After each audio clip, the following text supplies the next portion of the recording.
Inspiring interviews with today's top landlords. This is the Rental Income Podcast. And now, Dan Lay. Joining us on the podcast today from Baltimore, Maryland is Denise Uhrin. Denise was able to quit her job and live off her rental income by the time she had 10 rentals. But she didn't stop there. She kept on buying. Today, she's got a portfolio of 50 rentals. And I want to figure out today how she built this portfolio. I want to talk about the financing. I want to go into some of the deals and see how you get from one property up to 50. Let's take a quick break. We'll get a quick word from our sponsor. We'll come back and we'll get right into the interview. Are you on track to achieve your financial goals? Income-producing real estate is the most historically proven way to accumulate wealth and has created more financial freedom than any other means. Norada Real Estate provides everything you need to invest in the best turnkey cash flow rental properties. Our simple, proven system will help you create real wealth and passive monthly income. Get your free strategy session with our knowledgeable investment counselors at noradarealestate.com. That's Norada realestate.com. Denise, welcome to the show. How did you first get started in real estate? I first got started in real estate back in 2005. I was working for a chemical company in Baltimore. And at the time I read a book that was Rich Dad, Poor Dad, and it really changed my thinking. And I thought, what can I do to become self-employed, to try to reach financial freedom? And I just thought rental properties was the way to go. Okay. So I started research. I had hooked up with a previous coworker that I had known. He had started buying rental properties, and he walked me through it. And I've been buying ever since. And along the way, I did obtain my real estate license. And I also became a real estate broker about 5 years ago. So I've been doing this full time. It took me about 3 years to be able to quit my job and do the real estate full time. So by 2008, I was self-employed, and I haven't stopped since. I'm still buying, rehabbing, and renting, and it is my passion. So let's talk about that. So you read Rich Dad, Poor Dad. You figured, I got to figure out how to do that. How long did it take you when I assume you did some kind of more research or more learning? How long did it take you from the time you decided this is something I want to do until you bought your first property?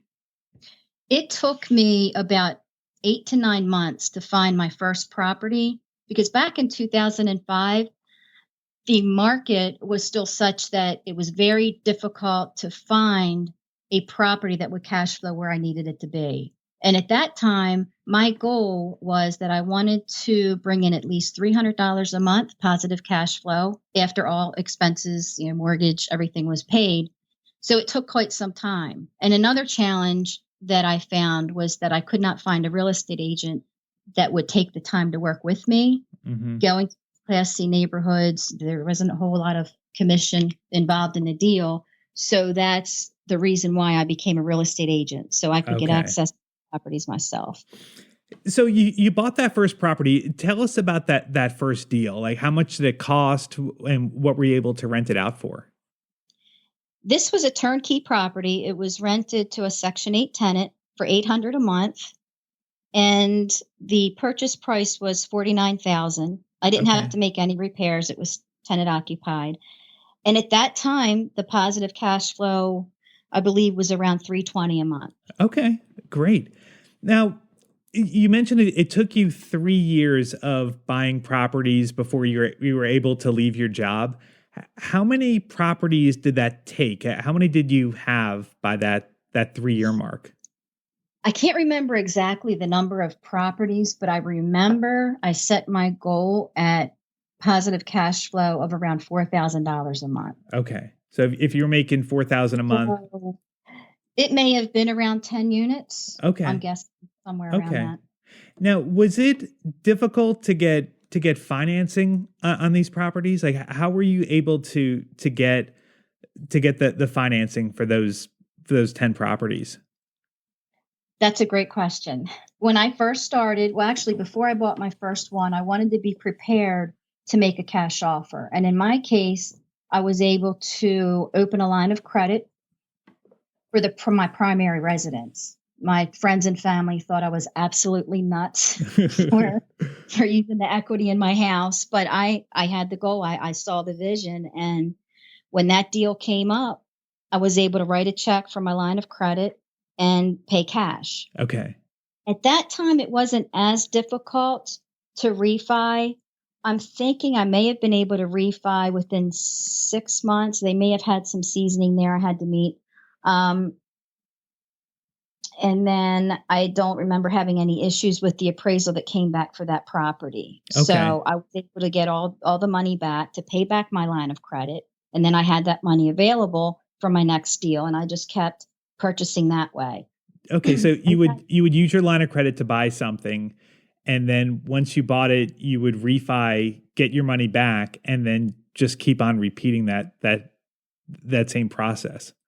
That's correct. Wow. And then when I got to the point where, multiple deals would come up, I mean, this was probably 5-6 years after I started using hard money because I was getting enough cash flow in these Class C neighborhoods where I could pay that hard money payment at 12% and still have really good cash flow.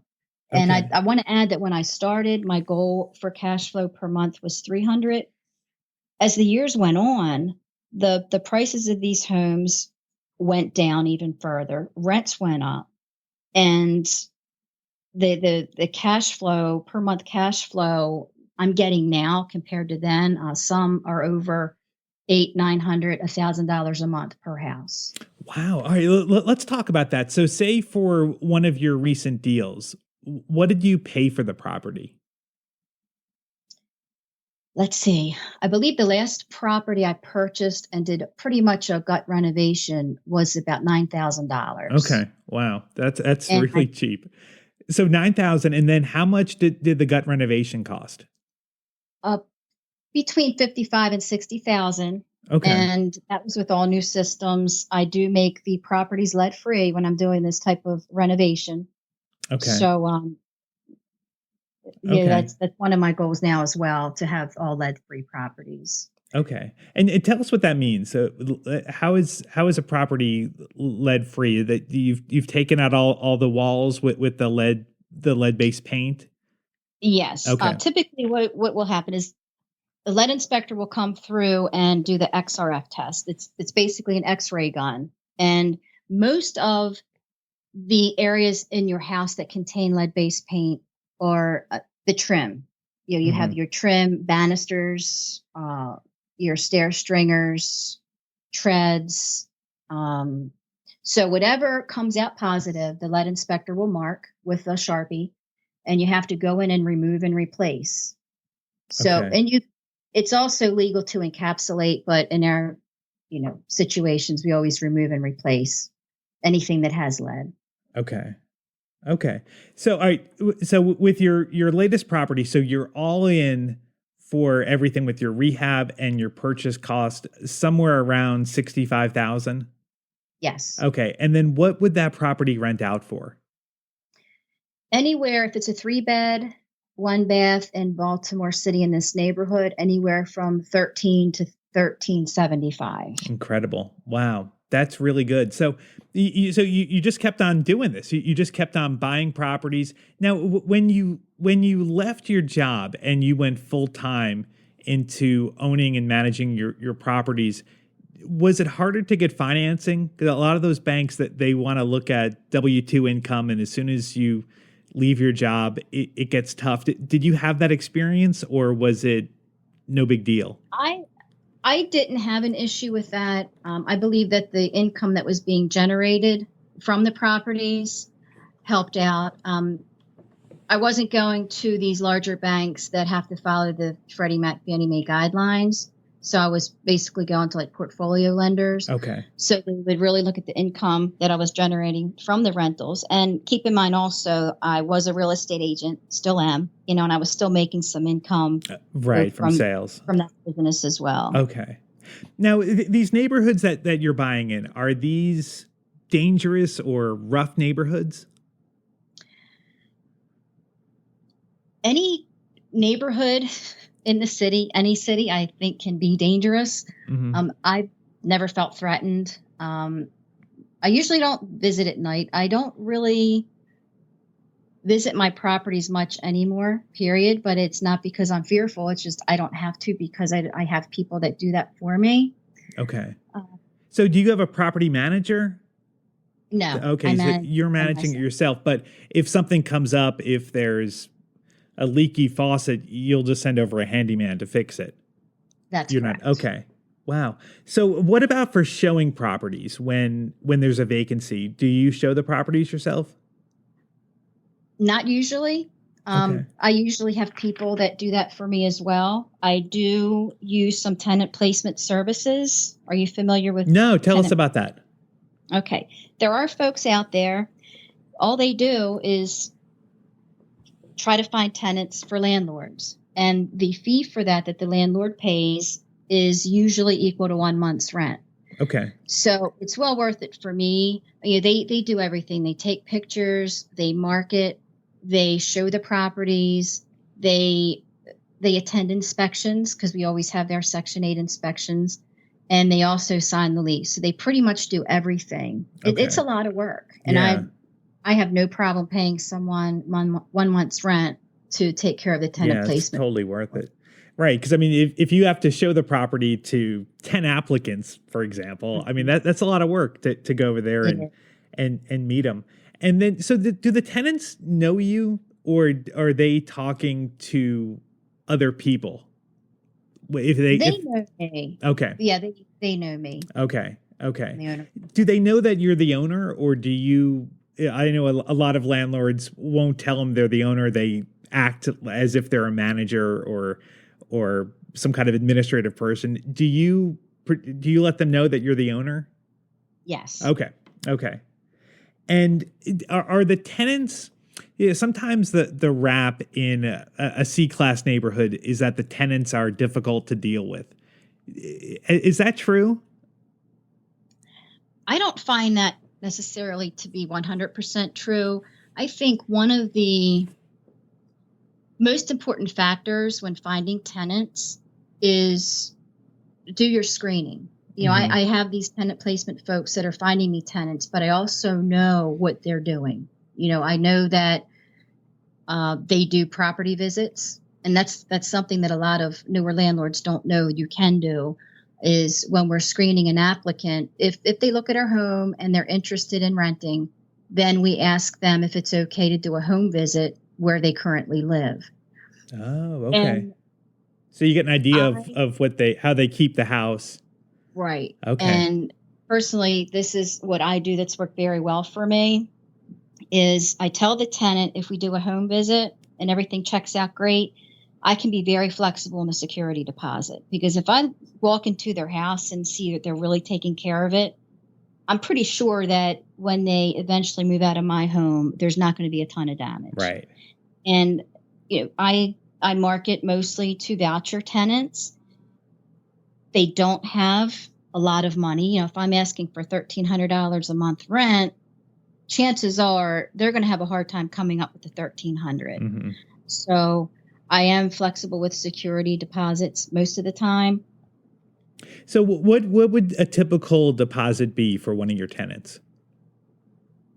Well, it really depends on when our screening process results. Okay. If we do a case search, we look at criminal history, and keep in mind too that Section 8 does screen the tenants as well, especially if they have a new voucher, they just got on the program, they have to meet certain standards before they get that voucher. Now, for anyone that doesn't understand, can you explain to us how Section 8 works? So these are lower income people where the government is paying most of their rent, right? Correct. Okay. Some tenants pay a portion, and that portion is based on what their monthly income is. And usually they have to pay 30% of what their income is. For instance, if they have checks coming in that total $1,000 a month, then their monthly rent portion that they owe to the landlord is $300 a month. Okay. If they don't have any income, then their portion is zero. Okay. And they do get reevaluated every year to see if their income has changed. So their portions, after they're in your unit, the tenant portion can change from year to year based on the tenant's income. And as a landlord, that's great for you because if the rent is $1,300 a month, the tenant's paying $300 a month. On the first of the month, you get your direct deposit from the housing authority, Yes. right? And then the tenant has to pay their $300, and if they don't pay, you can tell them, if you don't pay, I'm gonna get you kicked off Section 8, and they don't want that. Well, the first step is we file in rent court. We file in rent court the 6th of every month, and we remind the tenants that if the landlord is awarded the judgment and it proceeds to eviction, if that tenant gets evicted, they will lose their voucher.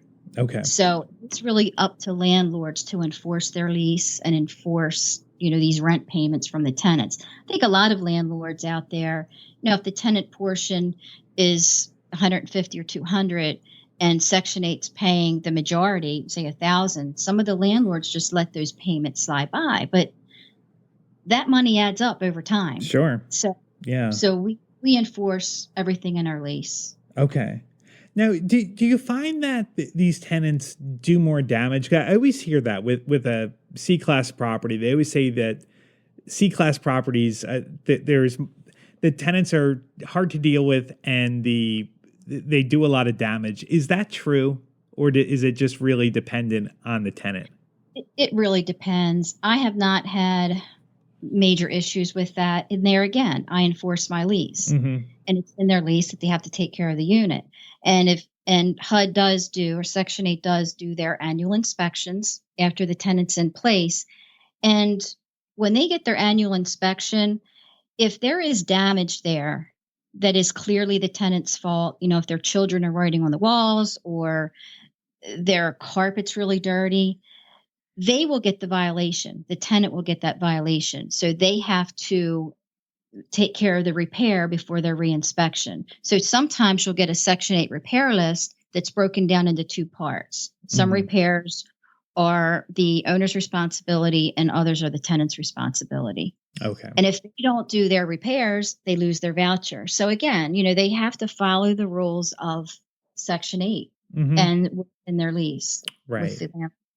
Now, if someone's a new investor and they're looking to get started, a lot of times the returns can be so much higher with a C-class property than with a B-class property. I mean, it's basically double in a lot of cases. But would you caution a new investor that they really need to learn either by having them show them the right way to do it, or figuring it out, or is it dangerous, I guess is maybe my question. Is it dangerous for a new investor to buy in a C-class neighborhood? Dangerous, not really the right word. It's challenging. The most challenging part that I tell all my new investors is that it is tough. It's almost nearly impossible to refi out. So, for instance, if a new investor pays cash or uses hard money to purchase a property, does the renovations, gets a tenant in place, they're ready to refi to pay their hard money lender back. The issue is when a bank comes in to do an appraisal in these C-class neighborhoods, you're not going to find any sales comps that are where they need to be to get your appraisal at the number you need it to be. So, for instance, in this Class C neighborhood where I am, I don't think there's a sales comp within the past 90 days over 25,000. Now, remember, we talked, I'm all into these properties for about 60, 65 if they're lead free, gut renovations. How I'm able to refi out is that I'm working with a commercial lender. Okay. They're blanket mortgages. And when they do their appraisals, they factor in the income. They use the income approach. So because my rents are so high in these neighborhoods, it increases my appraised value. So I'm able to refi out. If you're a new investor and you're, just buying one or two properties in this type of neighborhood, it's going to be very, very challenging to be able to refinance that property. with a regular, conventional mortgage. Right. So how would someone do that? Like, how can they, like, is it even possible to refi out with Well, if they had enough properties to go to a commercial lender, 4 or more properties, then they could possibly do the commercial loan and have them use the income approach when they do their appraisal. Okay. But for new investors, I highly recommend, and I show them the difference in the numbers, the property values, the ARVs between a C neighborhood and a B neighborhood. So I pretty much highly recommend to new investors to stay in those B type neighborhoods. Okay. Yeah, And it is. It's. I think it's a difficult thing to do, because the returns are so much higher with a C class neighborhood. I mean, your cash flow is just through the roof compared to what it would be in a B class neighborhood. So I see why people are attracted to the C class neighborhoods. But Denise, if someone is looking to get started in Baltimore, they're actually in luck, because you actually have a seminar that you're putting on. Can you tell us about what you're doing? Okay, the seminar coming up is at the end of March 25th and 26th. And I'll basically be telling my story.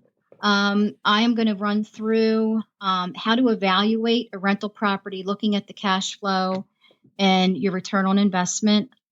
I'll go over different types of neighborhoods. I'll show examples from a class A neighborhood, B versus C versus D.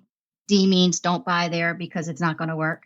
But I'll be going over the different locations, different numbers, cash flow. I mean, I know new investors now that are buying in a class B neighborhood, and they're getting $400 a month plus positive cash flow. So these That's B good. class neighborhoods work. They're very good. And these newer investors are getting more per month than I did when I started. Right. So right. it's so much easier now.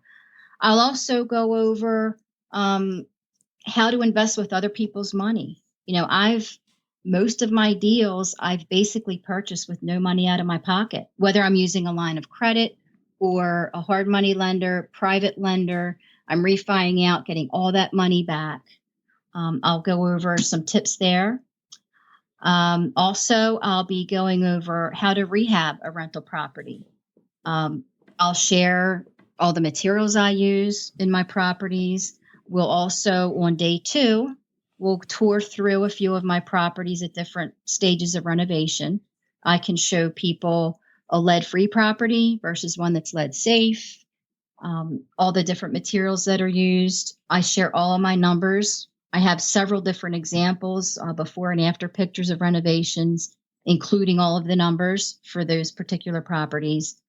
So it's going to be a very, very fun seminar and very informative. It sounds great. Yeah. Anyone that's in the Baltimore area looking to invest there, I would definitely recommend looking up Denise and checking out the seminar. Where can someone find out more information online about it? You can go to my website, which is ultimatehomesrealty.com. Again, that's ultimatehomesrealty.com. And on the left-hand side of the page, just scroll down to the Investors Corner.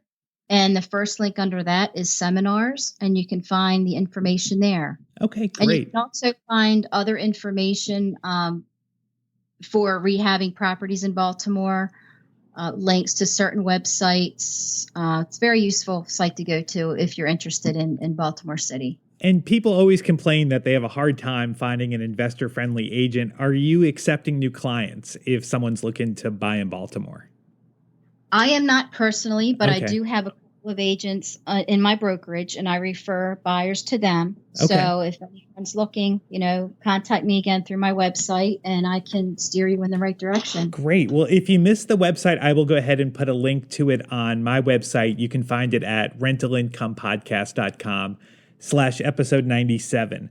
Well, Denise, thank you so much for coming on the show. I really appreciate it.